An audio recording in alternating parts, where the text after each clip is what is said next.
Welcome back to the Cyrus Fiene Team channel. I'm Jennifer Fiene, a real estate agent in Washington State and specifically in the greater Seattle area. Our channel really focuses on all things Seattle and all things real estate. Today, I'm going to walk you through building our new kitchen island and taking you through all the steps of the process.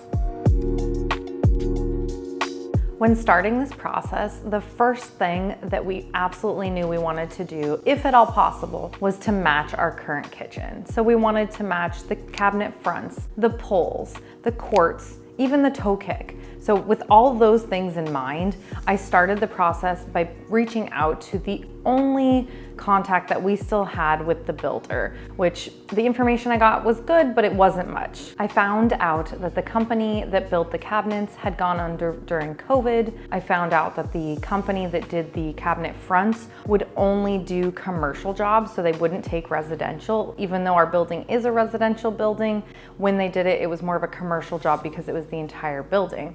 I then also found out the name of the quartz, which I thought was correct. You'll find out later it wasn't.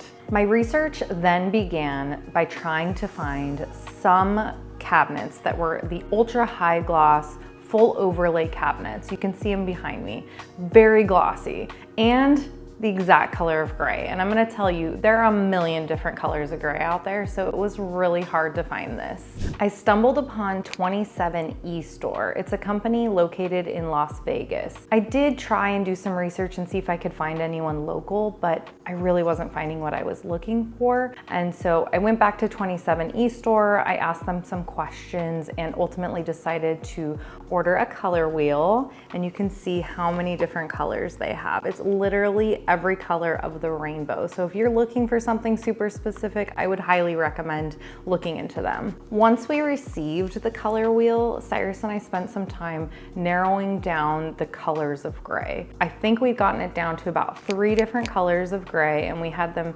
sitting right next to the cabinets. Different times of day, different colors would look better, and other times of the day and with shadows, another color would look better. So we decided to order samples at that point, and the samples had to be fabricated. They did take a while to receive, and we got to choose the size. So we just did a standard 12 by 12. But one thing that's kind of cool, so you can see the high gloss here, but on the back side, it's actually this kind of matte finish, which I actually really like, and I believe you can order them this way too. So if that's something you're looking for, good option as well. All right, so the time has come that we actually have to put in the order. So we had to figure out what we wanted as far as sizing. So we looked at the different options that 27 eStore had for the cabinet boxes. We knew that we wanted to do all drawers in the kitchen island because we mainly had cabinets in the kitchen as it stood. We only had 3 drawers prior to that. So looking at all the different options and then also putting blue tape on the floor, we identified that we wanted the length of the island to be 84 inches. And within that 84 inches, there were so many different options that we could choose from. So we could have done 36 inches, a 12 inch, a 36. We could have done 24 inches, 36 inches, 24 inches. We could have done 12 inch, 18, 24, 18, 12. All of those equaled 84 inches, but then we also needed to take into account how many drawers we wanted. The drawer boxes equate to how many drawers we wanted. So we could do 3 drawer boxes, 4 or 5. So we determined that 4 made the most sense. And to make that work, we really needed to go with 2 18-inch boxes and 2 24-inch boxes. At that point, we drew it out on the floor with blue tape with the full 84 inches, and we knew the standard depth of the cabinets. And at that point, it was just basically identifying that portion. And then we knew we'd have some overhang for the sit-in island. Now that we figured out the full length of the island and that we wanted 4 drawer boxes and drawers, now we needed to figure out how many drawers we wanted because there were so many options. So I started doing some measuring of what our current drawers were. I decided I wanted the top drawer to be the exact same height as the current drawer we have. And then from there, I went around and looked at different drawers within the building of the other kitchens and made a decision from there. Then basically the next biggest step is making sure that I am fine tuning all all of those details. I was measuring from the floor to the top of the toe kick. I was measuring from the floor to the countertop. I was measuring everything. I spent probably an entire day with a measuring tape, but it was super important because if you get something wrong, it's not going to turn out right, obviously. Another unique factor to our cabinets is that it included a full width C-pole. So it's actually a bar that is inserted in the top of the cabinet. So I had to make sure that we were counting for that height as well when we were doing the measurements. So that was a big piece of the puzzle. Once we decided on all the measurements for our order for the cabinet boxes and the cabinet drawers, I sketched out exactly what it would look like to make sure I wasn't missing anything. I also did the same thing in paint just for the front section. I know there's CAD software out there, but I didn't have any of that, and I really just needed to see it and make sure that I wasn't forgetting something. So with the grid functionality, I was able to be extremely precise and look at it and say, yeah, I'm happy with this. So I went over my measurements with a fine-tooth comb and triple checked them before finally putting it in. When I did finally put it in, 27E store was so helpful. Becky was amazing. She answered every single question I had. We triple checked everything back and forth. They had a few clarification questions just to make sure that all my measurements were accurate. And ultimately I was right, which I was very impressed with myself about. Next, I put in the order for the C-poles. The company was called Orange Aluminum. When we received the first order, they were actually damaged, so I reached out to them, had them resend another order. The second order, unfortunately, was also damaged. So rather than dealing with putting in another order with them or trying to find a solution, I realized that there was enough of the material that we actually could make it work cutting in between the damaged areas. The damage was kind of like scratches where maybe they had been bundled, and in some areas were even starting to rust where those scratches were, so we really wanted to avoid using those areas. The poles came in lengths of 6-foot sections, so they needed to be cut to the proper 18 and 24-inch sections that we needed. The next step was then to find a fabricator, a metal fabricator that was able to cut these to the proper width, and again, avoiding the damaged areas. So I checked with a couple different metal fabricators and was having a really hard time finding someone that was able to cut them. Eventually, we figured out that one of our inspectors actually used to be a metal fabricator and has all of the metal fabrication tools at his home. So we actually asked him to help us out, and they turned out beautifully. Through the whole process, I think Orange Aluminum is the only company I can't really endorse, and that's because the products did come damaged. I'm glad that we finally got a replacement set. That did take a little bit of time, and maybe if you're ordering a different product, you wouldn't run into the same issues, but because my experience wasn't great, I can't really endorse them. One really important factor with the C-poles was making sure that 27E store could actually bore out a little lip at the very top of the cabinet to make sure that we could insert the C-pole that had a barb in it. And so that was hugely important. Luckily, the C-poles we ended up going with, we were able to receive CAD drawings of it. And so I sent those over to 27E store to ensure that the boring was going to be absolutely perfect. I am so glad that 27E store was able to bore it out, because if they weren't, I would have had no idea what we were going to do. I would have had to have found someone that was really good with a saw to figure that out. The last piece of the ordering process was finding the toe kicks. So our current toe kicks look like they're a brushed stainless steel or metal. And so I did some searching and found a company called Stainless Steel Toe Kick. Who would have known? And they had the ability to order a custom length. So I ordered my full 84 inches to make sure that it was all one continuous piece. Now that all the ordering was done, we waited. So we knew that because the fabricated samples took about a month or so to receive, we expected the same would be true. They said it could take anywhere from 6 to 8 weeks to get the products. So we received a notification about a month in that the cabinet boxes were actually ahead of schedule and were going to be shipped soon. So we had to coordinate with our building to make sure that we were ready to receive the product. It actually came in 6 boxes or 6 pieces, and the total weight was 265 pounds. I was really nervous about getting this order, and I waited around all day and it didn't show up, and then I had to leave for an errand, and of course it showed up as soon as I left. But luckily the concierge was able able to accept it and it was no major issue. So because the first delivery was the cabinet boxes, I wanted to get started right away with putting everything together. So the first thing I did was carefully unbox the product. So I was really worried about damaging them, but they were also extremely heavy. So it was kind of hard to unbox them. When it came time to put the cabinet boxes together, it was actually fairly easy. Because they were heavy though, I would say it was a two-person job, and you just followed the directions and it slapped right together. I think we got it done in maybe like an hour and a half or something for the 4 cabinet boxes. Now that the cabinet boxes have been constructed, it's time to secure them together and make them one single unit. So the screws that were provided to me were Phillips head, and I found that to be a little bit of a problem when using a drill, and so I decided to switch to this star-shaped screw head, and that made it much easier when it came to drilling them in. I could go so much faster, didn't have to worry about anything getting stripped. One thing that I did notice when I was putting in the screws, or I guess drilling the holes then putting in the screws, was that the finish on the cabinet would chip off a little bit near the screw. And so I used this information to my advantage later on when I made the cabinet boxes, or sorry, the drawer boxes. One thing I also did on the bottom of the cabinet boxes is I applied this iron-on veneer edging. And so this actually helps if any water were to come into contact with the cabinet boxes. It wouldn't swell up and damage it later. And you just never know what the future holds. So I wanted to make sure to protect the bottom of our cabinets. So this was a good product by Edgemate. We then coordinated with a fabricator to install the quartz. And at our measurement appointment, which is kind of a cool process, they bring this machine that's on a tripod and they laser measure to ensure that everything is done super precise. So at this appointment, we found out that the quartz that we had been told, the name we were told, was not actually what we had installed. And so this sent us on a little bit of a research project trying to figure out what the quartz was. We ultimately found out that it was not something that could be reproduced. So we headed off to a couple quartz stores and went to their warehouses to try and determine which quartz we were going to go with.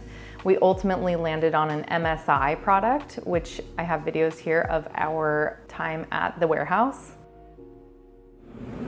We're here at MSI. We're checking out different colors for the quartz, and I think we've decided on a color finally, which is nice. Yeah. So now we can get everything ordered. In the interim, while we waited for our countertops to be installed, we used the cardboard boxes that the cabinet boxes came in and actually made a makeshift countertop and installed it exactly how it was going to look with the countertop and then the waterfall sides. This gave us a good idea of if we liked it, but then it also told us how much of an overhang we wanted for our seating area. We were told by the fabricator that you can install up to 14 inches overhang with a 3mm quartz. Ours is a 2mm quartz, and we wanted to make sure that we didn't have to add any additional bracing. And so we ended up going with 10.5-inch overhang. This allowed for the back of the cabinet to be in there as well and still have 10.5 inches. And since we were doing the waterfall effect, that actually does provide additional support. But I think that using the cardboard boxes was a really smart idea because it did give us an idea of how the final product would look. Finally, the quartz installation appointment has arrived. It was like Christmas morning because it's the one part of the process that we weren't able to complete on our own, and you do have to hire out. We worked with Casey Berg at 5 Star Granite. He was super professional, took extra time to make sure that we truly understood the process and how each step worked. It was pretty cool to watch when they arrived with the quartz. They take it out of the van, they put it on a wheeled device and secure it and bring it into your space. They bring their own drop cloths, their own supplies, and make sure to clean up after themselves. It was a really great experience. When the installation happened, they start by getting the top in place. They make sure that it's level and then they apply the glue.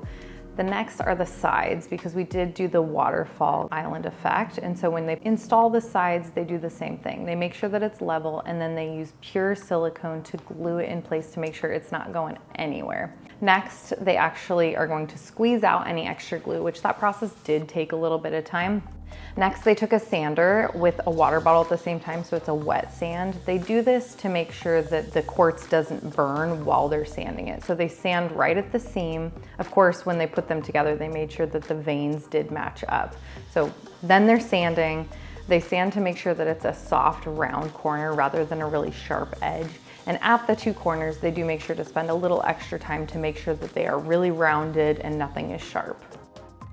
We were so excited once the quartz was installed because it felt real. It finally was a kitchen island. No, it didn't have the drawers in it, but we could use it after a day of drying, and gosh, it just felt like we had been waiting forever for this day. The next major shipment we received was about 8 weeks out from when we initially put the order in, and this was the drawer boxes, the finished drawer fronts, and the hardware. This came on a pallet that was 441 pounds total. It was so long that it wouldn't fit into our freight elevator, so we had to disassemble the shipment when it arrived and put them on carts to bring them up to the unit.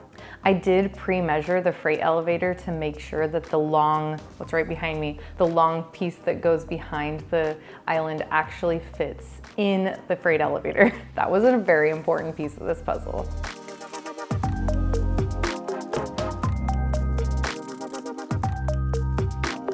The process then began to start building the drawer boxes, and Bloom had a very specific guide for the measurements and where to drill. They have an app that was really helpful, and also Becky at 27 East Store was also super helpful with every question that I had. Bloom does have a cool little tool that you can use to make measuring these easier. I didn't buy them. I did end up having to buy a couple other small tools to make this process easier because everything was in centimeters, so that was important, and I was so used to working in inches, so that was new. So what I did find was super helpful is putting down blue painter's tape before I pre-drilled any holes. This helped to make sure that the finish didn't flake away and have any issues with that. Then I was able to install the sides to the bottom and the back. The first time that I put the sides and the back together, it was really complicated and I really didn't think it was gonna fit and work. But once I got the hang of it, I kind of created an assembly line in a way where I just went through each one and just busted them out. I built all of the drawer boxes before putting any of the fronts on them. So it was the 3 sides and the bottom, but no front. Next, I installed the drawer rails on the inside of the cabinet box.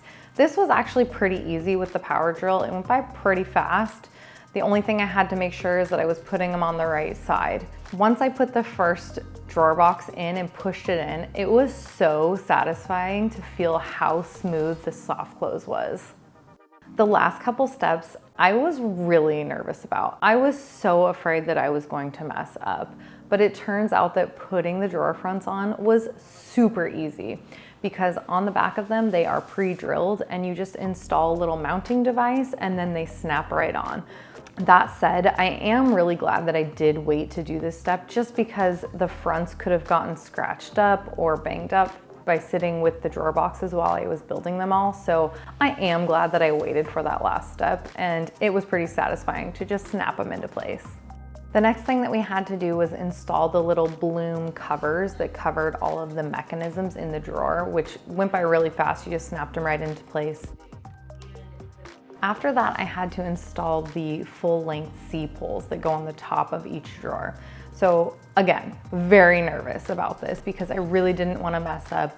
I'd never use a caulking gun, and I basically got all my supplies ready and then cut the tip off the glue. I used Gorilla Glue, the construction clear adhesive, the non-foaming kind. I think that's really important. So I went through each individual drawer, placed the C-pull, and then I would tape it. I taped it to ensure that it stayed in place, and it did need time to actually dry, and you could remove them if I would have gotten them in wrong, but I just didn't want to have any spillover, get anything on the front, so I was really careful in this process, but I'm super impressed with myself. I think that they looked really good. You wouldn't even know I wasn't a full-time contractor. I just think they were that good. So if I can do it, you can do it too. We left the tape on the C-pulls for about a day, probably a little more than a day. We wanted to make sure that the glue had enough time to dry and so that nothing was going to move. Then we were able to take the tape off and start filling the drawers. But there is a little bit more left to do on the island as well. The last few things were super easy. I mean, like easy peasy. So the full length cabinet front that's on the back of the island, we just put Velcro on that. I think we could have glued it in place, but you just never know if we need to pull that off and access anything. So we used Velcro on the back of each cabinet box on the high points and installed it with Velcro. We could remove that by using a suction cup later if we needed to. We also installed the stainless steel toe kick with Velcro as well. That was also super easy. The only reason it was kind of hard is it was just a small area to work in, and I basically had to lie on the floor to get that pushed into place. But once that was in, that was it. The island was done. I couldn't believe it. We built our own kitchen island.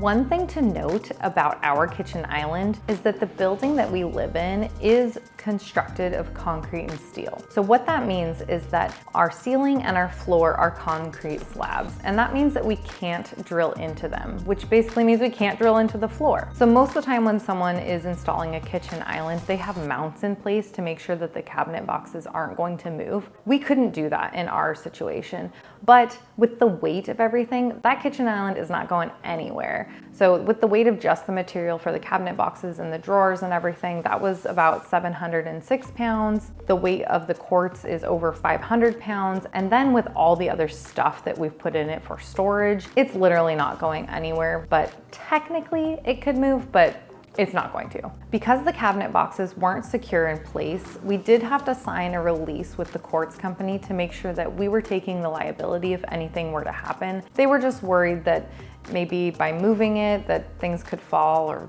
things could happen, but we were totally happy to sign the release. We knew that it wasn't gonna move. We could not be happier with the outcome of our kitchen island.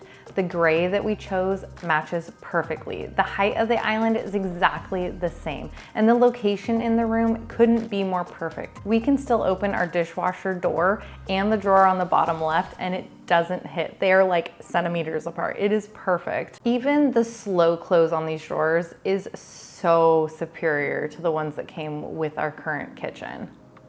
I'm so impressed with myself. I knew that I could do this, but it is so amazing to see a finished product and know that I did it. I would 10 out of 10 recommend taking on a home project. That's part of the reason why I wanted to film and document this, was to show you that if I can do it, I know you can do it too. And even if your project isn't exactly the same or it isn't a kitchen island, it's really just to show you that I know you can do it. I had so much trouble trying to research things, so that is another reason why I felt it was so important to share with you the process and how to make it work. So if you have any questions at all, please comment below, and also let me know how you liked this video. I would love if we could make this video our most watched and like video. So hit that like button right now. And then if you think that you have a friend that might find this useful, please share the video with them. Also, I set a subscription goal for us that we would reach 1,000 followers. I would just die if it was my kitchen island video that's the one that made it happen. So do me a favor right now and hit that subscription button and the notification bell. That lets you know when we post a new video, and we try and do it once a week. So that will let you know when we post the next one. Thanks so much for watching. We'll see you next Saturday with a new video.